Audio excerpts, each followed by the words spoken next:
Antes que nada, quiero agradecer la invitación a participar en este debate largamente esperado por la sociedad argentina y que viene a dar respuesta a un tema tan relevante y silenciado como es el del aborto. Soy docente, investigadora de la Facultad de Trabajo Social de la Universidad Nacional de Entre Ríos. Soy integrante de la campaña desde sus inicios. Pertenezco a una universidad que en el año 2012 fue una de las primeras que manifestó su apoyo y adhirió al proyecto de ley de interrupción voluntaria del embarazo presentado por la campaña nacional frente a un pedido de docentes y estudiantes convencidas que la clandestinidad y penalización del aborto constituye una injusticia social, una deuda de la democracia que no permite avanzar en los derechos de las humanas y humanos. He pasado gran parte de mi carrera investigando y formando profesionales trabajadores sociales en relación a género, adolescentes y derechos sexuales y reproductivos. Mis aportes en este tema son fruto de investigaciones basadas en datos empíricos y su interpretación desde la perspectiva de género que me llevan a conceptualizar que las adolescentes en situación de pobreza constituyen un grupo que sufre condiciones de triple vulnerabilidad por ser mujeres, pobres y adolescentes. Muchas de ellas quedan embarazadas fruto de desconocimiento y falta de información acerca de su propio cuerpo y de su sexualidad, por abusos sexuales intrafamiliares, malos tratos que las obligan a abandonar tempranamente su núcleo familiar y ser forzadas por sus parejas a iniciar relaciones sexuales precozmente. En el país, por año, cerca de 3.000 niñas menores de 15 años se convierten en madres. Y en Entre Ríos, según datos del Sistema Informático Perinatal del año 2016, 107 niñas fueron madres antes de los 14 años y el 26% de los nacimientos correspondieron a madres adolescentes, en su mayoría pobres. Estos datos impactan, constituyen una violación a los derechos humanos por la desigualdad que conllevan.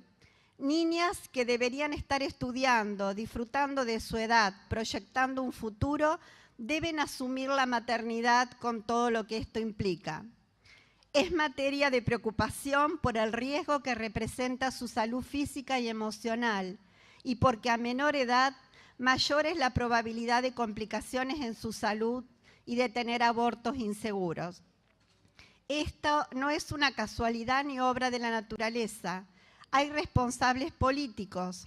Son decisiones que no se priorizan desde el propio Estado, muchas veces haciéndose eco de planteos morales, religiosos, obstaculizando políticas preventivas como es la implementación de la educación sexual integral o el desfinanciamiento y ausencia de programas de salud sexual y reproductiva. Sabemos por experiencias de otros países que de ser implementados integralmente evitarían muertes de personas o mujeres gestantes por aborto.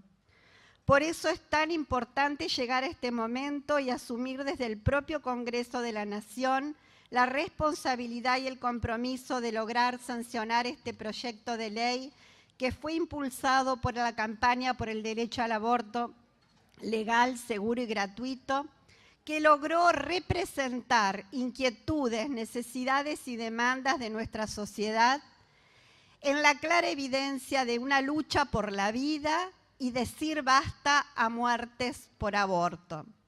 Porque las adolescentes también pueden decidir qué desean para sus vidas, si desean o no ser madres frente a situaciones de vulneración de derechos. El Estado les debe garantizar este derecho. Además, como ya sabemos, las que mueren y sufren las mayores consecuencias en su salud frente a un aborto clandestino son las mujeres y personas gestantes pobres y específicamente las niñas y adolescentes. Los casos de aborto clandestino e inseguros que terminan en muerte no son registrados en los servicios públicos en Entre Ríos. Se registran defunciones en general, pero no en particular. Se debe, entre otras causas, a la penalización del aborto y a su clandestinidad. Hay un subregistro e invisibilización. Esto es grave porque no permite visualizar el problema, diagnosticarlo y planificar políticas públicas integrales y preventivas. Además, se suman otras razones que lo complejizan, entre ellas los mandatos culturales e idealización acerca de la maternidad, la cual se considera desvinculada, desconectada de la precariedad económica, social, educativa y de falta de protecciones estatales. La discrecionalidad y arbitrariedad en la que se resuelven muchas situaciones donde se judicializan los casos vulnerando derechos ya consagrados, y la negación de profesionales a atender las interrupciones legales del embarazo expresando objeción de conciencia cuando en la práctica médica privada esta objeción no es tal. Algunos casos ocurridos en Entre Ríos constituyen ejemplos de lo que no queremos ocurra nunca más. Voy a citar, por haber sido muy resonantes, el de una adolescente de 19 años, discapacitada, violada por un familiar. Un minuto. Y una niña de 11 años violada también. Ambas situaciones en contextos de pobreza estructural. No se les reconoció el derecho a interrumpir su embarazo, aunque estaban amparadas por el artículo 86 del Código Penal.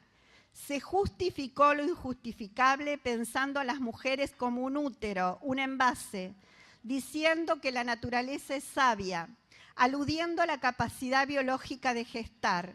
Se justificó la violación, se presionó a la niña a parir.